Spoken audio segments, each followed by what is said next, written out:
MS is een geweldig ingewikkelde ziekte. En dat bedoel ik niet eens voor wetenschappers alleen, maar ook voor patiënten zelf.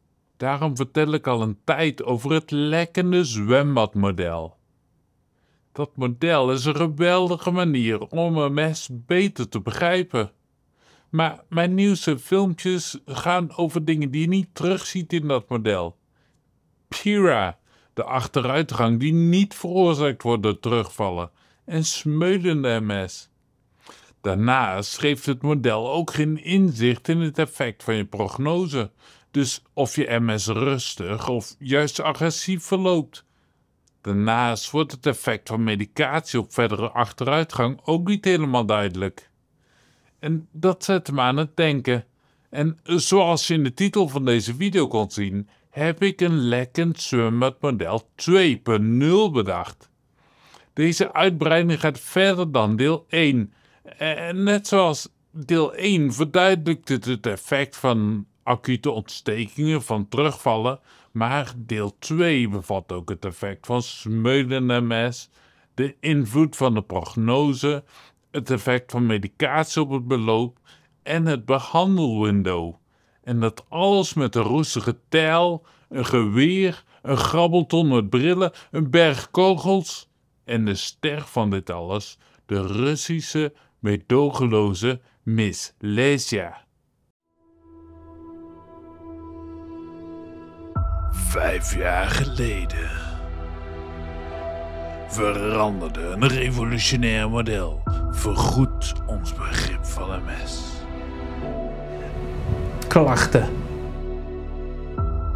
Van de maker van het legendarische lekkende zwembadmodel. De rust slaapt nooit.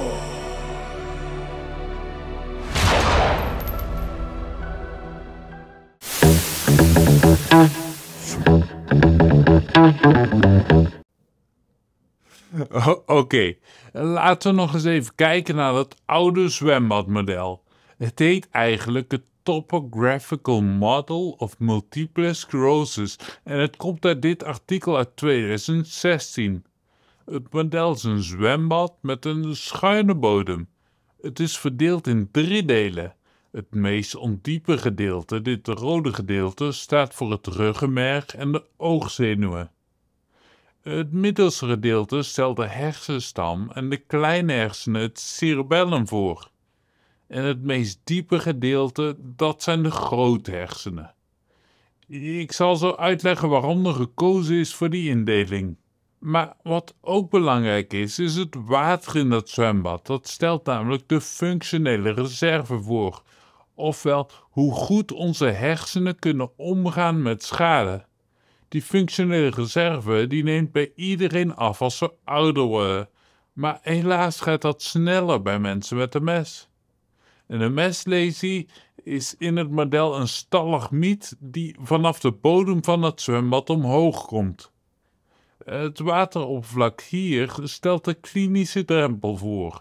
Zodra de stalagmiet van lesie omhoog door het wateroppervlak heen komt, dan krijg je klachten.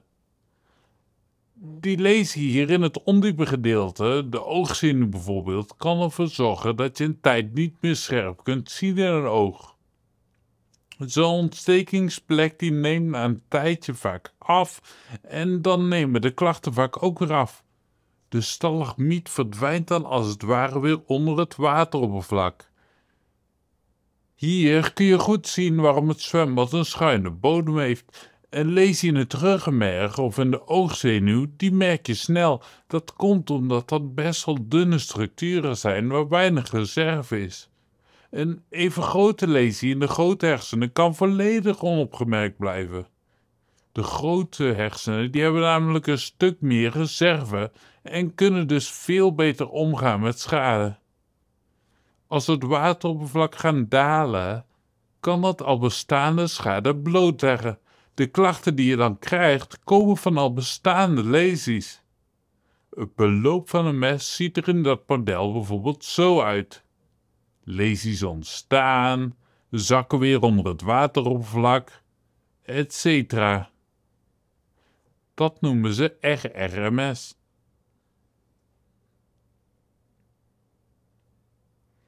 Het dalen van het wateroppervlak stelt neurodegeneratie voor. En wanneer dat een groter aandeel heeft dan nieuwe ontstekingen, dan wordt gesproken van progressieve MS. SPMS wanneer er eerst RMS aan vooraf ging.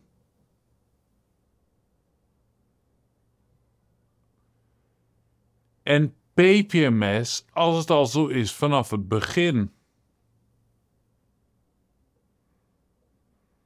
Ik zei net dat dat water daalt door neurodegeneratie en door ouder worden. Maar het kan ook tijdelijk dalen door stress. Mentale stress, maar ook lichamelijke stress van bijvoorbeeld te weinig slaap of een griepje. Veel mensen met MS zullen dat wel herkennen. Als ik zelf ziek ben bijvoorbeeld, dan heb ik vaak last van klachten waar ik al een hele tijd niks meer van had gemerkt. Als de bron van die stress weer afneemt, dan stijgt het wateroppervlak gelukkig weer en verdwijnen de klachten weer onder het water. In dat geval spreekt de neuroloog van een pseudosoep. Tot zover het lekkende zwembadmodel dat ik al jaren met veel genoegen uitleg. Maar zoals ik net al in de intro zei, er zijn nog een boel dingen die belangrijk zijn, maar die dat model niet meeneemt. Tijd voor een vervolg dus. En zoals het hoort bij een succesvol deel 2 heb ik flink geïnvesteerd in de graphics. Helaas bedoel ik daarmee niet dat we een dure animatiestudio hebben ingehuurd van jullie gulle donaties, maar dat ik zelf veel te veel tijd heb geïnvesteerd in Photoshop. Daar is hij dan, de 2025 versie van ons zwembad. Het heeft nog steeds een schuine bodem en net zoals in het eerste model is het diepste gedeelte de grote hersenen. In het midden de hersenstam en de kleine hersenen en het meest ondiepe gedeelte het ruggenmerg en de oogzenuwen. Natuurlijk zit er water in het zwembad en het water stelt net als eerste functionele reserve voor en die functionele reserve neemt af als we ouder worden. Zo, daar is je afvoer voor. En natuurlijk hebben we weer stalagmieten die de actieve ontstekingen voorstellen. Tot zover hebben we dus hetzelfde model, alleen met betere graphics.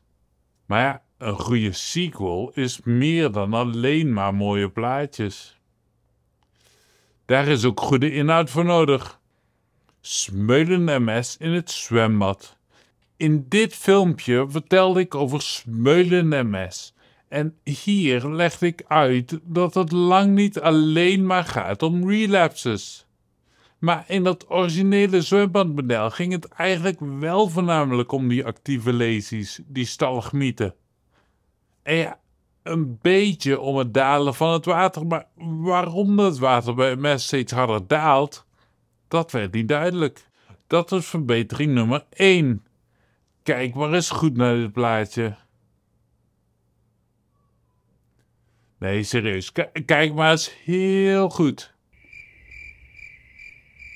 En lang. Want ik ben er echt uren mee bezig geweest. Naast dat het natuurlijk een prachtig plaatje is, bevat het een hele belangrijke toevoeging. Roest. Die roest die kan ervoor zorgen dat het water sneller uit onze tel loopt. Er kunnen roestplekken ontstaan rondom die stalagmieten, rondom de lesies. Een beetje zoals rondom deuken of gaten in een auto bijvoorbeeld. In de neurologie noemen ze dat cells, slowly expanding lesions, en pearls, paramagnetic rim lesions. Dat zijn ontstekingsplekjes die als het ware door smeulen steeds groter worden. Soms is het zo erg dat zo'n lesie als het ware afbreekt en een gat achterlaat. Dat noemen ze in de neurologie een black hole. Wat er in het echt gebeurt is dat de ontsteking de zenuwcellen zo heeft beschadigd dat ze worden opgeruimd, waardoor er soms op de duur echt een gat ontstaat in de hersenen. Nu wordt dus ook duidelijk dat hoe meer stalagmieten je hebt, hoe groter de kans is op doorroesten. En MS verloopt bij iedereen anders. De hersenen van sommige mensen die gaan beter om met schade dan anderen. Ofwel, sommige badkuipen zijn beter bestand tegen doorroesten dan andere. Maar logisch is dat voor iedereen de kans op doorroesten groter wordt naarmate de badkuip ouder is. Ofwel, als we ouder worden zijn onze hersenen steeds minder goed in staat om te gaan met schade. Als je dit zo bekijkt, en kijk nog maar eens even heel goed, dan wordt het duidelijk hoe belangrijk het is om nieuwe lesies te voorkomen. Daarbij voorkom je namelijk niet alleen maar de klachten die zo'n lesie zelf veroorzaakt. Maar omdat je die lesie voorkomen hebt, gaat je dus ook niet smeulen. Een stalagmiet die er niet is, gaat ook niet roesten. Helaas is er ook nog een deel SAW, Smoldering Associated Worsening, die niet voorkomen wordt. Ook al voorkom je nieuwe lesies. Dat is het roesten van de buitenkant van die tijl. Ook dat kan zorgen voor lekkage. En als je roest eenmaal begonnen is, dan breidt het zich na verloop van tijd steeds verder uit. Voor nu heeft de MS-medicatie op roest geen invloed. Maar de hoop is dat nieuwe medicatie, die nu in ontwikkeling is, bijvoorbeeld die BTK-remmers of bepaalde remyelinisatiemiddelen, hier wel tegen gaan werken. En dan zijn we nu aangekomen bij hetgeen waar iedereen voor kwam. Want wat zo'n goede sequel zonder een aantrekkelijke supervillain? En zoals traditie is de aardsvijand natuurlijk Russisch. Hier is ze. De meedogenloze Miss Lesia. Zie je wat ik gedaan heb, Miss Lesia? MS Lazy?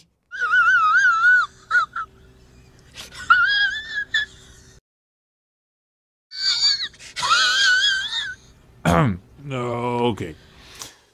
Als je je afvroeg waar die stalagmieten in ons zwembad vandaan komen, ze staat onder ons zwembad en schiet me daar weer recht omhoog op die tijl. Die knappe blonde slechterik is niet alleen maar goed voor de thumbnail. Ze helpt me om andere belangrijke dingen uit te leggen. Let maar op. Bijvoorbeeld de prognose. In ons filmpje over medicatie vertelde ik dat de prognose heel belangrijk is voor het kiezen van een behandelstrategie. En ik sprak daar pas nog over met professor Bart van Wijmeers, de Belgische neuroloog, immunoloog en ook YouTuber trouwens. Like en subscribe. Professor Bart heeft een uitgebreid artikel geschreven over verschillende prognostische factoren. Denk bijvoorbeeld aan de hoeveelheid lesies die je bij de diagnose ziet op de MRI-scan. En waar die zitten, hoe dieper in het zwembad, hoe beter. Ben je man of vrouw? Hoe oud was je bij de diagnose? Enzovoort. Te veel om op te noemen. Als je precies wilt weten hoe het zit, dan kun je dat artikel van hem bekijken. Het is open access, dus het is gratis in te zien. Als je zoekt op deze DOI-code, dan kun je het zo vinden. Die prognose kun je voorstellen met de afstand waarop Miss Lesia op de bodem van onze tijl schiet. Heb je een gunstige prognose, dan staat ze als het ware heel ver weg en mist ze bijna alle schoten. Maar hoe ongunstiger de prognose is, hoe dichterbij ze staat en des te groter is de kans dat ze raak schiet. Ook kunnen we het model gebruiken om het effect van de MS-medicatie uit te leggen. Dan heb ik het over de medicatie die er nu, anno 2025 is. Dat is medicatie die helpt om nieuwe acute ontstekingen, dus die stalagmieten, te voorkomen. De medicatie voorkomt dus als het ware rake schoten van Miss Lesia. Weet je wat, dacht ik? Ik zet die nare Miss Lesia een zonnebril op. Hoe sterker het medicijn, hoe donkerder die zonnebril. Hoewel veel mensen er zo over nadenken, klopt dat niet. Dat legde ik al eens in dit filmpje uit. Daarin vertelde ik dat je er anders naar moet kijken. De klinische studies waarin de effectiviteit van een medicijn wordt bestudeerd, die kijken niet naar een individuele patiënt.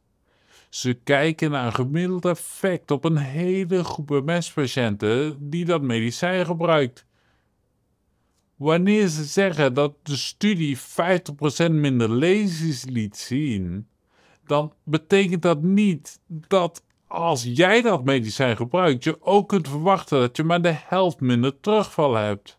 Daar doen we het niet meer voor tegenwoordig, minder lesies.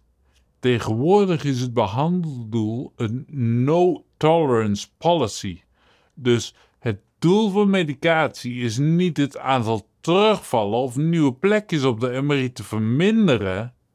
Tegenwoordig is het advies om zelfs bij een enkele nieuwe lesie een beter medicijn te overwegen. Als we er zo naar kijken, dan kun je zeggen dat een gemiddeld effectief medicijn bijvoorbeeld goed werkt bij 60 van de 100 mensen. Die hebben dus geen nieuwe ontsteking meer. Maar 40 mensen ontwikkelen wel nieuwe lesies. 25 misschien minder dan voorheen. Maar ze behalen dus niet het doel van 0 nieuwe lesies. Je ziet dat die verhoudingen veranderen naarmate het medicijn effectiever is. Er wordt hard aan gewerkt, maar helaas kunnen ze op dit moment niet voorspellen welk medicijn voor wie goed werkt. Voor nu is het enige dat ze kunnen zeggen een kans dat het voor je werkt. Die kans is klein bij een laag effectief medicijn en vrij groot bij een hoog effectief medicijn. Laten we dat eens proberen uit te leggen met mislesia. Stel, wanneer mislesia schiet, dan komt er natuurlijk kruid uit dat geweer. Dat moet natuurlijk niet in haar oog komen. Dus ze moet voordat ze kan schieten een beschermbril opzetten. Laten we zeggen dat ze die bril volledig willekeurig moet pakken uit een grote stapel brillen. Bij laag effectieve medicatie zijn de meeste brillen in die stapel prima doorzichtig. Maar hoe hoger de effectiviteit van de medicatie, des te hoger is de kans dat ze een donkerdere bril pakt en dus bijna niet meer raak kan schieten. Dat verklaart trouwens ook waarom het toch mogelijk is dat er zelfs bij het meest waardeloze medicijn, interferon beta, toch nog mensen zijn die er baat bij hebben. Er is namelijk een kans, ook al is die klein, dat mislesia een donkere bril uit de stapel pakt. Zeker als je prognose goed is en dat zwembad zo ver weg is dat ze sowieso al bijna alle schoten mist, dan kan het zelfs met een licht getinte bril heel lang goed gaan. Oké, laten we die stapel brillen in een ouderwetse grabbelton doen. Daar moet ze dan willekeurig een bril uithalen. Oké, dus een roestende tijl zweeft afhankelijk van de prognose ergens in de lucht. En mislesia schiet daarop met de bril op die ze willekeurig moest pakken uit de grabbelton met brillen. Juist. Tot zover prima te volgen, toch? Toch? Dan is er nog een laatste ding dat ik wil bespreken. Het behandelwindow noemde ik het al eerder. Ik zal uitleggen wat daarmee bedoeld wordt. Stel, je hebt 100 mensen met MS. 50 beginnen direct na de diagnose met een heel sterk middel. Platellizumab bijvoorbeeld, dat is echt supergoed. De andere 50 die beginnen direct na de diagnose met een waardeloos middel.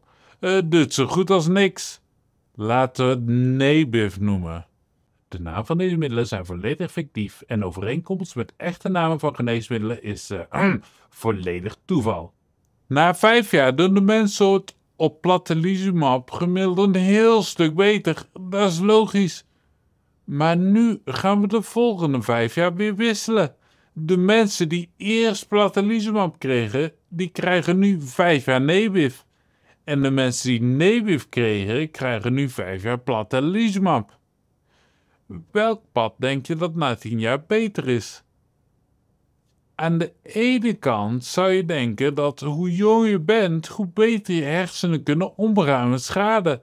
En dat klopt, veel schade merk je niet eens als je jong bent. Het wateroppervlak in het zwembad is dan nog hoog. Maar toch tonen wetenschappelijke studies aan dat het beter is om eerst met een effectief medicijn te starten. Hoe zit dat? En dat is echt heel belangrijk om te snappen. Zeker voor mensen met RMS, die moeten nadenken over hun eerste behandeling. Waarom is vroeg starten met een effectief middel beter? Voor een deel komt het door wat ik net al heb laten zien, met die roest rondom de lesies. Als Miss Lesia raakt schiet op onze tijl, dan gaat de roestvrije coating op die plek wellicht stuk. De kans is groot dat de plekken na verloop van tijd langzaam doorroesten. En dus zorgen voor meer lekken in het zwembad. Het gevolg is dan dus dat het wateroppervlak sneller gaat dalen. Ofwel in medische termen, door de actieve ontstekingen, de stalagmieten, wordt op den duur het neurodegeneratieve deel, het afnemen van het wateroppervlak, versneld. Huidige MS-medicatie grijpt vooralsnog alleen maar in op actieve ontstekingen, niet op die neurodegeneratie, dat smeulen. De medicijnen zijn dus geen antiroestmiddelen helaas. Het enige dat ze kunnen doen is die schade voorkomen. Dat wil je dus echt zo vroeg mogelijk doen. Maar dat is niet het enige. Zelfs zonder die roest, de smeulende MS, zou optie 1, het eerst starten met effectieve medicatie, nog steeds beter zijn. Dat komt door het natuurlijke beloop van de MS. Over het algemeen is het zo dat de ziekte in het begin de meeste acute ontstekingsactiviteit vertoont. En dat dit later minder wordt. Oké, hier zie je dat. Elk pijltje omhoog is een nieuwe lesie. Als we naar de tijd na de diagnose kijken, dan zie je dat in de eerste 5 jaar er meer lesies zijn dan in de tweede 5 jaar. De inflammatie die piekt dus vrij vroeg en neemt daarna af. Daarnaast heb je die neurodegeneratie, dat roestproces. Dat neemt over tijd juist toe. De huidige MS-medicatie die werkt alleen nog goed tegen die acute inflammatie, dus het voorkomen van nieuwe lesies, van die pijltjes dus. Daardoor is er dus sprake van een bepaalde tijd, een periode waarin het medicijn het meeste effect heeft. Dat is namelijk daar waar de inflammatie een groot aandeel heeft. Die tijdsperiode noemen ze de window of opportunity. Een tijdsperiode waarbinnen MS-medicatie het grootste effect heeft. En dat wil niet zeggen dat de medicatie daarna helemaal geen zin meer heeft, maar het effect is maximaal binnen dat window. Dus bij ons gedachte-experiment, die met platalizumab en Newiv, geldt dat het aantal lesies dat je kunt voorkomen in de eerste 5 jaar er meer zijn dan in de volgende 5 jaar. Oké, terug naar Miss Lesia. Het is zeg maar alsof ze achter zich een stapel kogels heeft liggen. Elke keer wanneer ze gaat schieten, moet ze achter zich een kogel pakken. En ze draait zich niet om, ze graait gewoon achter zich naar zijn kogel. In het begin is je stapel met kogels toch heel groot. En dus de snelheid waarmee ze niet kijkend zo'n kogel pakt, is dan ook groot. Maar na verloop van tijd wordt die stapel steeds kleiner. En daardoor duurt het langer voordat ze eindelijk een kogel te pakken heeft. Net als bij dat natuurlijke beloop van de MS dus. Dus daar heb je het volledige lekkende zwembadmodel deel 2. De basis is nog hetzelfde als eerst met die schuine bodem, stalagmieten die lesies voorstellen en het wateroppervlak dat zegt hoe goed je met schade kunt omgaan. Wat nieuw is de smeulende MS, de roest. Niet alleen kan het tel aan de buitenkant roestplekken krijgen, maar rondom stalagmieten kan het ook beginnen te roesten. Ook introduceerde ik Miss Lesia, een Russische geheimagente die op dat zwembad schiet en als ze raak schiet zo'n stalagmiet veroorzaakt. Bij een goede prognose staat ze ver weg en mist ze vaker. Bij een slechte prognose staat ze dichterbij. Ook heeft ze een grabbelton met brillen voor zich staan. Daar moet ze er willekeurig eentje uithalen. Afhankelijk van de effectiviteit van het MS-medicijn dat je gebruikt, zitten er meer donkere brillen in die ton. Achter haar ligt een stapel kogels. Iedere keer als ze wil schieten, moet ze er daar zonder te kijken eentje van pakken. Na verloop van tijd wordt die stapel kleiner en dus ook de snelheid waarmee ze een kogel kan pakken. Dat is het natuurlijke beloop van een mes. Hoe langer je een mes hebt, hoe minder nieuwe lesies je krijgt. Helaas roest het bad wel door. Maar is er in het verleden minder vaak raak geschoten op die tijl, dan is er dus minder schade die kan roesten. Wauw, we zijn er! Ik kan me goed voorstellen dat je het niet allemaal kon volgen. En daarom is zo'n filmpje fijn. Dat kun je terugspoelen en zo vaak bekijken als je wilt. Ik heb chapters, hoofdstukken gemaakt en daarmee kun je gemakkelijk het onderdeel van het filmpje vinden dat je nog eens wil bekijken. Laat een duimpje achter als je wat van dit filmpje hebt geleerd. Of gewoon al als je al mijn harde werk waardeert. En weet je wat ik helemaal geweldig vind? Als je een berichtje hieronder achterlaat op YouTube om me te laten weten wat je van het filmpje vond. Goed, heel erg bedankt voor het kijken en tot de volgende keer.